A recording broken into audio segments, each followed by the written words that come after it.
million people across West Africa are facing a growing hunger crisis. Over 1 million children are now facing starvation. We must do something to prevent this. I've just spent 1 month in Niger, where I visited far-off villages, where I visited hospitals and stabilization centers. I've seen children suffering from severe malnutrition, children who are literally wasting away, who are too weak and too ill to even cry, to even barely move in some cases. I've seen the fear in mothers' eyes when they look down at their children and they just don't know whether or not they will make it.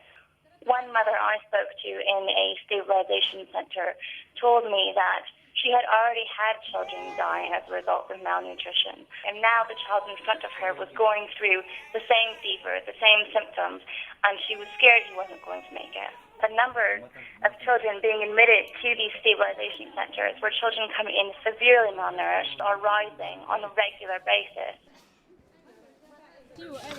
Save the Children has just launched the West Africa Appeal. Nearly 1 million children are in urgent need of our help, but we need to raise $56 million to reach them with life-saving interventions, including nutrition, health, and securing access to food for the most vulnerable families. Our staff on the ground are very scared and they're very worried. We need to scale up our operations and we need the funds to do it. Children do not have to be dying in West Africa. It's entirely preventable, and it's absolutely heartbreaking.